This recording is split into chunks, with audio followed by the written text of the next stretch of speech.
Hello, fabulous friends, fans, and superstars. Welcome to Synchronicity Web TV. I am your host, Nadiya Shah, and this is your moment of synchronicity. And I am so excited because now it is love. I'm getting to know and I'm getting to fall in love right in front of you with Melissa Cynova. Now, I got to know Melissa Cynova through both of us being a part of Tarot Summer School.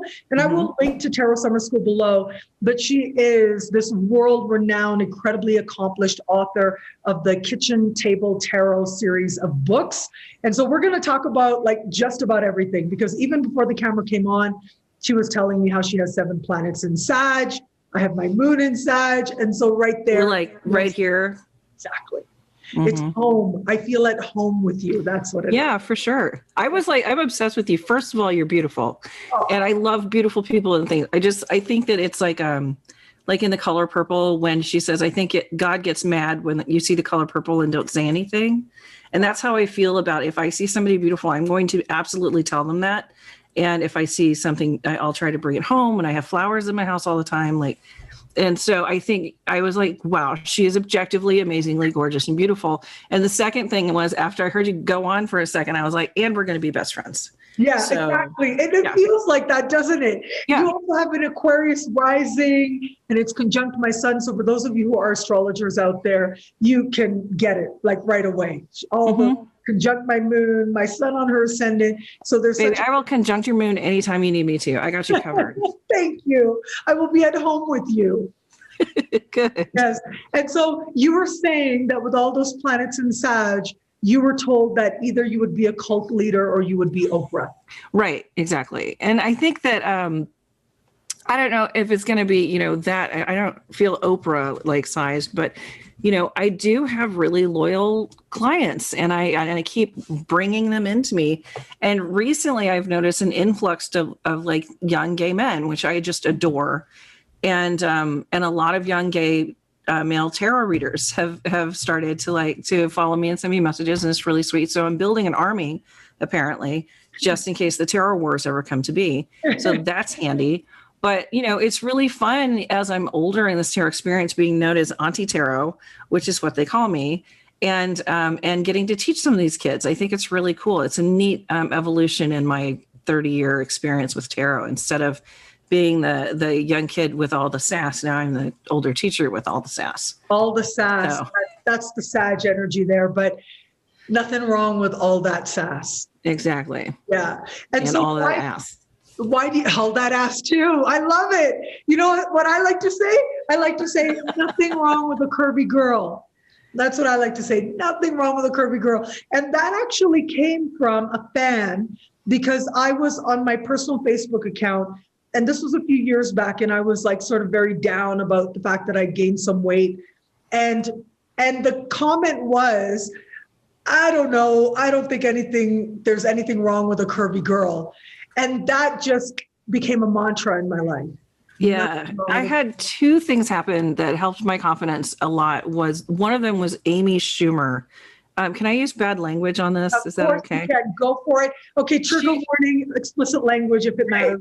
Anything I'm on, we need an explicit language warning.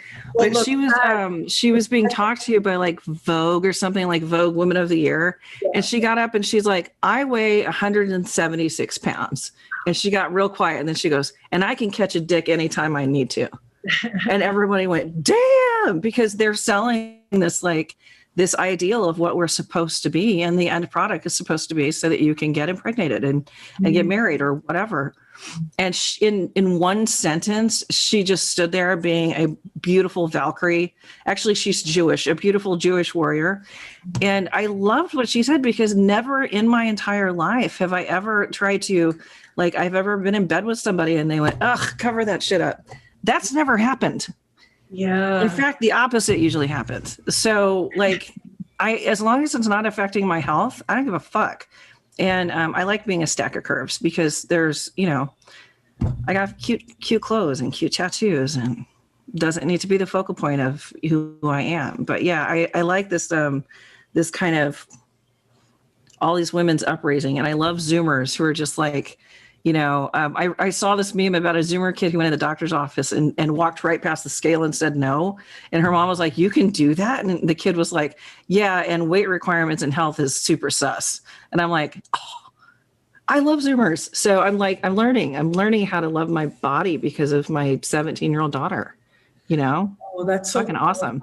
Yeah. It's very powerful to think about our own journey towards self-love and what that involves. And I think a lot of it is so subjective. Like two thoughts come to mind. So one is how healing it was for me when I came to Mexico and I saw, and I've lived here now for 8.5 years, but I saw how beauty and weight are not like connected. Like right. Women are beautiful and it's not about your weight. Beauty is something that shines from within, that you own, that you embody, that, is in your walk and in your talk. These are the things that make a woman beautiful. And that was profoundly healing, like to see even among the young people, like among teenagers, see very curvy girls walking hand in hand with young guys their own age. Yeah. Powerful. I mean, I remember saying to my mom, how different my life would have been if I had been raised in a culture like this. So it's so crazy that you brought that up because I'm writing a book and the title is Mind Meets Sex Spirit. And the subtitle is My Body Was Never Mine. And it's kind of like a series of essays about how I've dealt with, I was abused when I was younger. So my body wasn't mine then. And then it was objectified and, through my teen years. And then it was kind of bartered in college because I wasn't given any other currency, And so it's just kind of a journey through what it's like to be a 40-something, Gen X woman who was told it doesn't matter how big your body is, like discounting our health, right? We were told, fuck it, look whatever you want, everything's fine, and discounted our entire physical self, and that connection between mind, body, spirit was broken, And then if that connection is broken, we're so easily made into prey because we don't consider it. We don't think about it as important as our spirit or as our mind. It just is. It's a thing, And with more people seeing that, periods are normal and no, women don't always get their periods on the full moon. Like with women's education getting better and better, because some adult actually believe that. It was an adult male, but goddamn. I think we need to revisit all of this because it's like, if we rush right into my body is perfect and beautiful, we still have to jump past all of those internal barriers that were built since 1976, and it showed us exactly what we were supposed to look like. Right. And so the book that I'm writing is really kind of addressing how do we bridge that divide in ourselves, because we weren't given the tools to be okay with ourselves. We had to find them, and that's fucking hard. And it leaves scars sometimes, That's so powerful. I relate to every single part of what you said. I mean, I'm thinking about how Jamila Jamil said that growing. Oh my God, I love her so much. I know, right? All right, just need a minute.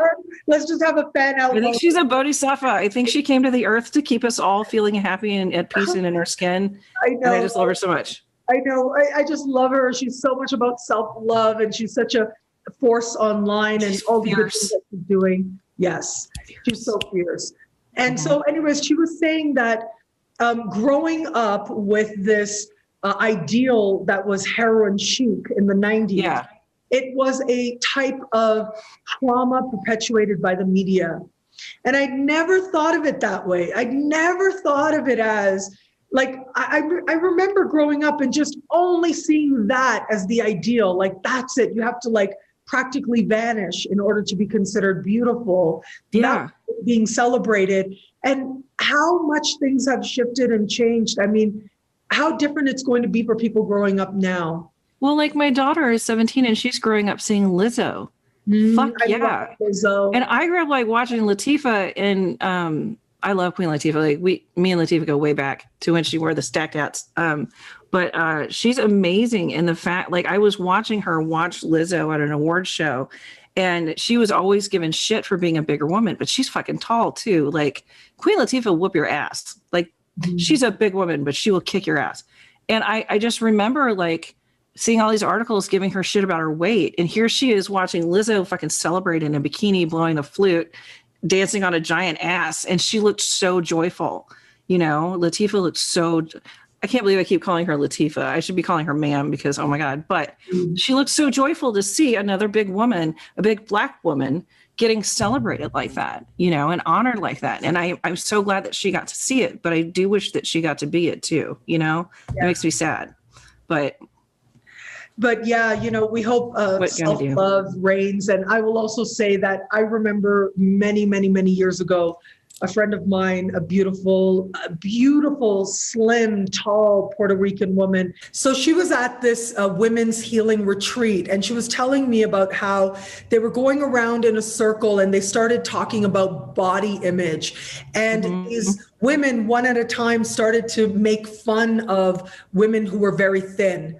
And she stood up and she said, all my life, all of the things that you're saying now and making fun of now, I have been telling myself because I grew up in a culture where curvy women were admired. And these are all the things that I was told to put me down. And it was like this moment where everybody just went silent. And I thought that was so powerful that we look at body image only as, okay, like celebrating women like Lizzo, which is great. We need that because we haven't had that. Yeah. But it's wonderful to have that sense of perspective as well, that it isn't necessarily about you being a certain size or not being a certain size. That sense of self-love and self-celebration can happen within, regardless of. Yeah. And now we have the spectrum, you know, instead of in the media, the spectrum being from size 0 to size 4, now we have the entire spectrum to look at. And I think there's beauty in everyone. And I love seeing it. Although I was like feeling super chuffed because I was at the airport and I saw this advertisement and it used an Asian woman. And I was like, this is amazing. We're finally getting, you know, Asian Americans in advertising. And then I looked closer and it was for like a Japanese restaurant. And I'm like, oh, God damn it. So it's like baby steps. I'm like, yay, this is a national ad cam. Fuck. No, it's not. But, you know, I think we're getting there. We're going to make a lot of mistakes and we're going to slide backwards every now and again. But the fact that we're getting there, I think makes me really happy. And I think the Zoomers are going to get us there super quick. So, you know, we're sitting here talking about body image and curvy bodies. And it's so interesting because you have 7 planets in Sag. I have a Sag moon. And I will tell you this little story. It's so funny because I was at an astrology conference at UAC, which is this massive astrology conference that happens. It's like the Olympics of astrology every year or so. And so it's always like one of the biggest on the planet. And I was on the committee and I was sitting near the front with my very dear friend, Andy. And I was wearing a very Kardashian-inspired dress. Let's put it that way. Nice. I mean, that's like my thing. I love it.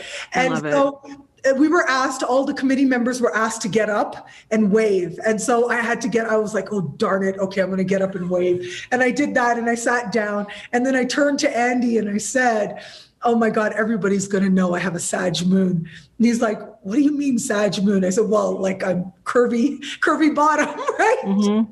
Is that what we're calling it now? Yes, yeah. Well, look, the Sag energy is the hips and the thighs, right? That's Sag. I get crushed fucking walnuts. So yeah. Yeah. And so the whole weekend, he never lost this phrase, Sag moon. And you get a tattoo like right over the left cheek. Right? And he was talking about 2 Live Crew and their song, I Like Big Butts. And he was talking about the Sag energy and the charts of the singers and all of this. Oh my God, that's great. I know, it was hilarious. It shocked a lot of people over the weekend as he was very freely talking about Sag moons. But there you go. That's a little story connecting all we said to astrology. That's fantastic. So let's make sure that we talk about your books because you are the goddess of the Kitchen Table Tarot books. Yeah. Why do you call it Kitchen Table Tarot? It was so Terry Iacuso is a friend of mine now, but she was one of my heroes. She wrote the book Small Mediums at Large. She's been like her brother used to do readings for like Joan Collins and Johnny Carson and he's in New York and he was like one of the first tarot readers in New York to get renowned. And Terry had a business. She had a fifth floor walk up, and people would call from the thing, and she'd make sure they didn't look like they were crazy and have them up to her apartment. And she wrote this wonderful book about being psychic. It's called Small Mediums at Large, Being Psychic in a Family Full of Psychics. Mm-hmm. And I wrote her a letter and I said, I've read your book about 12 times cover to cover, because I never read a book about anybody who grew up psychic like me. Like, you can see things people can't see. You can hear things people can't see. You're a little fucking weirdo. Like, I never read a book that said this is what it was like. So I was like, so you grew up like I grew up, and I think you're awesome, and I love you. And I sent her a letter, and then she wrote me back, and we became friends. So I was talking to her about this book, and I said, she goes, well, what are you trying to teach? Who are you talking to? And I'm like, like when I would sit at the kitchen table with my friends and we have a couple beers, and I would just go through every card in the deck and talk them through. Oh, this one time I gave a reading, and the tower showed up, and not 2 seconds later, a tower of wine glasses shattered right next to me. And I said, well, there's your answer. And the person turned ghost white, like stories like that, which are super fun. And because I like to teach through storytelling, and because that's what tarot cards are, really. It's just crafting, it's putting together the pieces of a story. And some of the story hasn't happened yet, but that's a technicality. And so I just started talking with her, and she was like, yeah, so you're teaching like you're at the kitchen table. And I went, yeah, it's kitchen table tarot. And then we both went, oh shit. I love that feeling. Yeah. And then for tarot elements, that wasn't supposed to be the title, but it got shifted out of my hands, and I was like, all right. But it was a different kind of book, because that book isn't really a general tarot book. It's essentially how to use the cards to really unfuck your life, like one step at a time. And then Kitchen Table Magic is the same vibe as the Kitchen Table Tarot book, except it's with magic, like that taking away the gatekeeping of you have to study, or you have to, like, most of the organized magics that are not from like Africa and the African, diaspora are old white man magics. And who gives a fuck? They've got plenty of books. Let's talk about, the poor queer kid in the city who's trying to protect herself. Like, let's do magic for that person. And then if later you want to go study with old white men, that's fine. That's fine. But this book is for people who feel like maybe magic isn't for them. Because like I say I think the first page, you can't be too brown or too queer or too poor to use magic. It's in us. It's who we are. So I'm just teaching people how to tap into what is inherent. And if they want to take it to a different school after that, that's fine. But, there's no need to. It's not that fancy. Mm-hmm. So, and my shirt actually, support your local punk coven, I think is I love it. right up the alley of Kitchen Table Magic.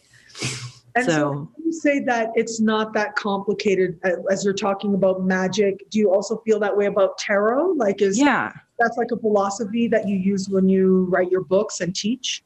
Yeah, absolutely. I try to take out all of the historical stuff, because Benabel and Mary Kay Greer and Rachel Pollack have already covered all of that, mm-hmm. right?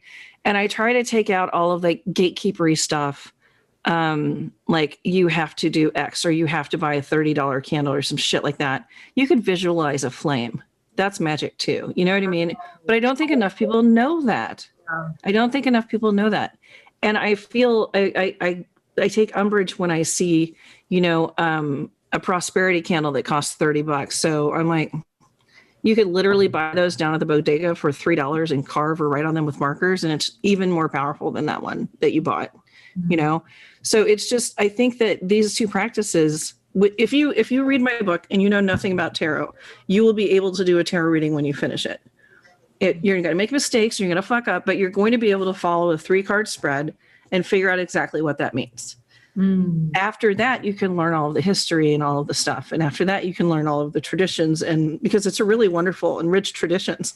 But I think that trying to learn all of that shit before you start reading keeps you further and further away from your cards, telling you have to memorize all the cards before you do your reading. Oh, fuck off. That takes forever. It's so hard. Just stay on book until you know your cards. It's okay, Yeah. So, because I used my book for 10 years and I'm a pretty good tarot reader. Yeah, look, you're celebrated, you're world-renowned. It's interesting what you were saying earlier about magic, because one of my books, Prayers to the Sky, is like astrological magic light, I call it. And in the very beginning, I tell people all of this stuff, you can think of it as fun. You can think of it as part of what feels like exciting and fun to incorporate your herbs and your candles and your statues and whatever, your oils. But ultimately, it's just consciousness. Yes. Like, you literally can just take one moment, one breath is enough for you to set that intention and for you to put that intention out into the world. There was a time in high school or it was college, I was really angry with somebody and I was chemically altered. I was hammered. And the person walked in front of me and I pointed at them and I cursed them in my head and they immediately fell down clutching their stomach. And I went, "Oh shit." And I sat on my hands and I was like, okay. And I talked with my friend about it, and the person ended up having an appendicitis attack and had to go to the hospital. And here I am thinking, I didn't do that, did I? Did I do that? And I think that I didn't do that, but I think that the universe or my guardian angels lined that shit up so I would learn how to take responsibility for my actions and words. I think that it was perfectly aligned so that I, in my spiteful, shitty attitude, could point at somebody and see them get immediately injured. And I think it was a lesson for me to keep my fucking finger pointing to myself, because there's no way that I caused her to have appendicitis. Come on. This is, it's the real world. There is a way, though, that the universe understood that my need to hurt was smothering my need to be a good person. And I think that the universe said, we're not going to do this. You're not going to be that kind of person. And went like this. And I never, ever, I don't hex. I don't curse. I don't hex. I will throw a bitch in the freezer. And I have been known to throw her in my garden sometimes. But that's more self-protection. But yeah, I don't send out hate because I have a very immediate feeling of what it would feel like if it worked, because I was devastated. I thought I did something terrible, And I think that those kind of lessons, those are our magical lessons. They happen all through your life, And like one time I saved a bird that was stuck in a chain link fence. And as soon as I got it free, I sat back to look at it. My dog jumped up and grabbed it and ate it. And I was like, fuck me, really? But it was just like, you can't save them all, You can try. You try to do the best, but sometimes the world will kick things out of your hands. That was a hard lesson, but I was lucky to learn it at 16, So it's very powerful. It is. And, I think about, as I was listening to you, I was thinking about all those times when I've in my head thought, oh, I could say this and I could do that and I could whatever. And then I realized that's not who I am. Yeah. It's just not who I am. And I think about the things that I want to be in alignment with. I like to call it, personally, I call it love and wisdom. And so what you were talking about being aware of the alignments taking place, how your inner learning and your outer experience are connected. Yes. I like to call it like being aware of that connection of how love and wisdom is playing out in our life. There are all kinds of ways to conceptualize it, but ultimately it is this understanding that we can understand and use our external environment, no matter what it is or how painful it is or how difficult it is, to become better, to cultivate wisdom, to be more loving if we choose. Yeah. Yeah. And I think that even like I have friends who don't like being around people and they don't like engaging. And I have clients, because I'm a big fan of community. So if I have somebody lonely, I'm giving a reading to, I'm like, do you have a spiritual home? Have you considered meetup.com? Like, we need some community in this world right now. We really do. And he's very resistant to all of that, but his needs are met by phone calls. And, and I'm learning that my way isn't always the right way. Like this is stuff that, I'm in 46. You think I would have picked this shit up earlier, but I'm learning how to show love to people in my life in ways that they would appreciate, instead of like, sometimes I feel like I'm the sun card when all they need is the star, because I'm like, I love you so fucking much. And they're like, ah. So like, I'm learning to meter that, meter my affection and the time. Like if sometimes like you, I'm like, oh, what did you say about me, motherfucker? I have a keyboard too. And I want to get all stupid. And then usually I talk to one of my friends and they go, that's a really terrible idea. You shouldn't do that. And then I don't. So, but I have good people around me who have different skills than I do. And when I say, you know what, I think I should drive over there and have a conversation with that person, they go, if you talk to Sarah Kate and she says it's a good idea, you can go. And then Sarah Kate goes, you're not doing anything or driving anywhere. But like, it's that kind of thing. That's why community is so important. And right now it's so easy just to fling your opinion up on the internet without any forethought. And so you need your people, you know, it's important. So. Totally. But I do want to add, because you are Melissa Cynova. Okay. So well, you know. are this author, this respected person in the community, celebrated, renowned person in the community. So when you do something, it's at another level. You post something is going to be at another level. And it's almost as if it validates. Like, I think some people look for that, and it like validates that when it doesn't even need to be validated. Yeah. Because it's about our own feelings, right? And what we're learning, and let other people have their lessons. But I think a part of it may also be like, it's almost like people want some of your shine. Instead of doing the work to earn what you've earned, they want some of your shine. They want that feedback maybe feedback isn't the word, but they want to know that they got some of your energy so that they got some of your shine. Instead of I had someone accomplished it in their own right. Yeah. I had someone ask me if I was finished with, I always use the Susura Ebito deck. I love it. It's one of my favorites. And I have to get a new one because the edges are all foxed and fucked up, but I don't want to. And someone emailed me and said, do you think you could send me your old deck so I could get some of the juju off of it? And I was like, that is the creepiest fucking thing I've ever heard in my life. No. Yeah. And yuck. Yeah. But I get that. And I don't engage with stuff online mostly because I'm not an asshole, but the other reason is because I have a heart problem and I can't get engaged. So I had to really, this is the 7th month I've been dealing with this shit. And I had to really pare down my interactions with people. So I have like these tiers of friends, and there are folks that know everything about me. There are folks that know some things about me. And then there's the rest of everyone. And it's not because I think I'm so famous or whatever. It's because I can't have so many people trying to eat me. Mm-hmm. Like I can't give away pieces of myself to strangers anymore because it affects my health, you know? How powerful. And it's exhausting. And I think it's a really like, I'm not particularly grateful to have sinus tachycardia because it fucking sucks, but I am kind of grateful in that it's allowed me to pare down who I interact with and why. And it's made me more confident in making no a complete sentence in my life, which is something I just learned how to do a couple years ago. But now people email me like, we would love to. And I'm like, no, I don't want to. And it feels really great. And if I need to, if I feel guilty, I'll just go, I'm sick.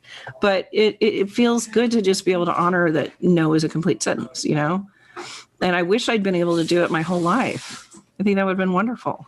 It's interesting because earlier you were talking about alignment and how like your external world and your internal world and that alignment that takes place as part of your learning and as part of what I called your journey towards greater love and greater wisdom. But it's interesting that you are able to recognize that, okay, this heart thing has shown up and it's teaching you something about love and love for yourself and the energy of love. That's very powerful.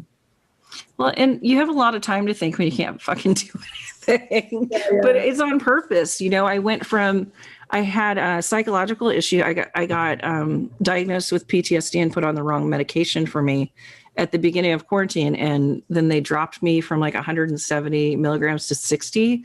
And I may have had a little mental break for a while, but I was essentially in my room in the dark playing Harry Potter Lego on a Switch, crying a lot. So I went from that, and I finally got better and got on the right meds, thanks to my doctor, to having this heart problem at the end of quarantine. So this entire journey for me has been getting my mental health correct and now getting my physical health correct. And these are two things that I have completely avoided my entire adult life. This is why I'm writing the book, because they were never given as much import as how smart I am and how pretty I am and how funny I am, you know? Or how many tarot readings I could do at a party or whatever. But it was never as important that I was comfortable and safe in my body. And it was never as important that I felt in control of my mental health. Those things were never pushed at me as important. And now they are. And it's really transformational. It sounds so powerful. You know, I've been saying this whole quarantine thing, it began like this whole pandemic energy began with Saturn, Pluto conjunct. And they were conjunct in Capricorn. The last time that happened, it was the Protestant Reformation. Oh, so shit. Yeah, it was When literally Martin Luther was like, "Ein Minuten bitte." Yeah. exactly. It was like this whole other reconfiguration with our conscious and unconscious relationship to God itself. Like that's how power changed. Power went from being institutionalized to being, wow, I can read this for myself and figure out what it means for myself. I no longer need an agent of God to translate the words. Yep. Exactly. And look how powerful, how that shifted, that created the world we live in. Like in so many ways, it created the world we live in. I like to connect it to looking at the difference between the British and Dutch approach to colonization and the Spanish approach to colonization. And this really encapsulates it so powerfully, because when you look at this idea of I alone can decide, well, then it makes manifest destiny, and I'm here, therefore this is mine, and who was here doesn't matter anymore. That approach versus the approach of, hey, let's go try and convert these people. We might not be so nice to them, but let's convert them and maybe not like obliterate their culture, right? Obliterate the land. So it's a very different approach, for better or worse or whatever force took place. But I wanted to share this because I thought about it for the collective. But I think for us personally, individually, all of us have had to come to some truth. All of us have had to look at what do we actually believe about the divine within ourselves, even if we don't think of it that way or conceptualize it that way. So for me, a lot of it was like facing the truth of my relationship. That was so hard because before I traveled so much that I could, like, you know, as soon as things kind of felt maybe not so comfortable, I would just take off. There you go. Yeah. And then it was lovely on the phone. Oh, we got along great when we were on WhatsApp video. But then once we were actually with each other, it just became unbearable. You know, I've had so many folks, like I had this couple, I've been reading for both of them individually for like 15 years. And they were a lovely lesbian couple that were middle-aged. And I think that's important for a couple of reasons. And they were going to move into the same house. They'd been dating for like 10 years, and they're going to move into the same house in the same town for the first time ever. And they did that, and 2 weeks later, shut down, quarantine. And there they are in each other's fucking faces 24 hours a day, 7 days a week. So they called me a month and a half later, and they were like, this is terrible, please help. But I'm like, okay, you were supposed to move in together. Yes. You're supposed to be each other's partners. Yes. Not like this. You need to find an apartment a block away, and one of you needs to get the fuck out of that hellhole before you kill each other, because it was enforced. You know, whereas Joe and I, we've been married now for 8 years. We both lost our jobs due to COVID at the same time, and we spent the last year and a half all up in each other's face, and it was great.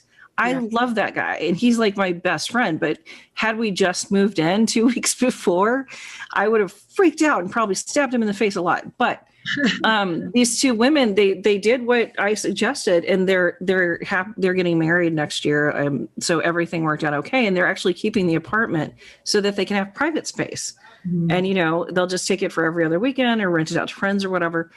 But it worked out really well. But, you know, love is tested, and love was leaned on, and love was pushed and shoved and microscope. And it was like, it's a lot. Quarantine was a lot. And, you know, I have friends who lost parents. I have one of my dear friend lost her brother and her father. Like, you know, my dad had it early on, and before we knew what it was, and he almost died. Like everybody has lost so much, even if it was just a sense of security. We've all lost so much. So I think that we all need to honor that and grieve and, you know, take a look at who we are now, and then get ready for who we're becoming, because we're not finished yet, you know? Oh, that's so powerful. I'm also thinking about how a lot of people shacked up. A lot of people started getting pregnant. And yes, some people broke up, and some people had, you know, losses and tremendous losses in some cases as well. But it's all been changed. And I love that you point out, we're not done. Yeah, it's an evolution. Like this is the first global pandemic I've ever lived through. But I can imagine, just based on it, I would predict that the after effects are going to be coming for decades. You know, what about all the children that were born in quarantine and kept away from people their whole lives? That had to do something to those kids, you know? And I think I not good. I don't know if it'll be good or bad, but their socialization is way behind, a kid a year older. And that's going to shift that generation. That's going to change things. The fact that no one better ever blow on my birthday candle again, or I'll slap the shit out of them. That's a big change. Can you believe we used to blow on each other's cakes? Ugh. Oh God. Oh, it's disgusting. That is so powerful to take into consideration. Yeah. Like, what is going to happen to these children who maybe had a year or two of no socialization at all, especially when they're at like a fundamental time in their life, that shift, like I would say between 3 and 6 or 7, right? That age period. That's huge. So important. Yeah. And my teenagers are practically feral last year, and that's fine. We were just like, sleep when you need to sleep, make sure, because they would stay up all night chatting with their friends. Because I'm like, you can talk to them as long as you want. I know how. I can't believe being 15 and 16 and not talking to your friends, not seeing your friends. Can you imagine? My God. So I gave them carte blanche. I'm like, no more turning in your phones. As long as you don't have school the next day. They were playing Minecraft on servers like until 3 a.m. Discord. I don't understand computers very well. But they're so close with their friends now. And my daughter went to go see them in person after everybody got vaccinated. She goes, it was a little weird. It was kind of scary, but it was still fun, I don't know. It's a lot. We've all been through a lot. Yeah. And we continue to, as you said, we are continuing in this process of evolution. I love how you illuminated us in this time. What do people need to know about you before we turn off the cameras and have some good Sag Aquarian conversations? Let's say I have most of my clients that find me are musical, creative writers, a lot of queer kids, a lot of transitioning folks, a lot of people in kinky lifestyle, like people who know they'll be loved and accepted is what you're saying. If anybody is feeling unheard, I'll listen to you, and then I have this thing coming up called the Kitchen Table Gathering. The teachers are Red Light Readings, Miss V from Red Light Readings, and Honoreo, who is my honorary little nephew, and my friend Potter they're a St. Louis tarot reader. And we're going to talk about things around tarot cards and magic, like how to take better care of yourself and how to schedule things and how to, make sure that you're a healthy and happy tarot reader. And that's going to be in November 6th and 7th. And tickets are available as of July 9th, right? Okay. So we're at July 7th. So July 9, this should be published right around then. So yes. Yeah. So tickets, there are only 40 tickets available. So, Wow. Yep, it's going to be awesome. Yeah, it sounds like we're going to eat tacos and hang out in St. Louis at the Fortune Teller Bar. And then I'm working on 2 projects, but I can't talk about them right now. Okay, I completely understand that. I have an 8th house son, so I know what it is to mums. I'm terrible with secrets. I'll probably tell you when the cameras are off. Okay. But you have to keep the magic. That's the thing. You hold the magic, and then when the moment's right, you release. Nadiya, my anniversary is in September. My husband's anniversary gift came in June, and I took it out of the mailbox and unwrapped it and handed it to him. 7 planets in Sagittarius, dear. So I do my best. I'll do my best. And I'm one of those weird people who thinks that life doesn't have enough surprises.